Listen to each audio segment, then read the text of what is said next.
ദേശീയപാതയിലെ പിലിക്കോട് മട്ടലായിൽ ടയർ പൊട്ടിത്തെറിച്ച് നിയന്ത്രണം വിട്ട കാർ ഡിവൈഡറിലിടിച്ച് തകർന്നു. കാർ യാത്രികരായ 3 സ്കൂൾ അധ്യാപകർക്ക് പരിക്കേറ്റു. കാർ അപകടത്തിൽ പരിക്കേറ്റ കാഞ്ഞങ്ങാട് അരൈ ഗവൺമെന്റ് UP സ്കൂൾ അധ്യാപകരായ പിലിക്കോട് മാണിയാട്ടെ P ജിഷ, കാലിക്കട് വാണൂരിലെ VM രമിത്, പിലിക്കോട് കരപ്പാത്ത് റോഡിലെ MV സിഞ്ചു എന്നിവരെ ചെറുവത്തൂരിലെ സ്വകാര്യ ആശുപത്രിയിൽ പ്രവേശിപ്പിച്ചു.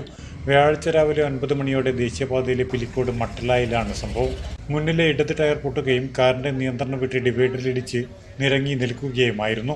1 മീറ്റർ കഴിഞ്ഞാൽ 20 അടി താഴ്ചയിൽ റോഡിന്റെ നവീകരണം നടന്നു വരുന്ന സ്ഥലമാണ്. ഭാഗ്യം കൊണ്ട് മാത്രമാണ് ഡിവൈഡറിൽ തട്ടി കാർ നിന്നത്. അപകടത്തിൽ പരിക്കേറ്റ മാണിയാട്ടെ P ജിഷയ്ക്ക് നെറ്റിയിൽ ആഴത്തിൽ മുറിവുണ്ട്. മറ്റ് അധ്യാപകരുടെ പരിക്ക് സാരമുള്ളതല്ല.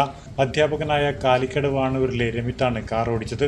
അപകടം നടന്ന ഉടൻ അതുവഴി വന്ന കാഞ്ഞങ്ങാട് DYSP PK സുരേഷ് ബാബുവിന്റെ നിർദ്ദേശത്തിൽ നാട്ടുകാർ പരിക്കേറ്റ അധ്യാപകരെ ആശുപത്രിയിലേക്ക് മാറ്റി കാർ പാതയോരത്തേക്ക് നീക്കുകയായിരുന്നു.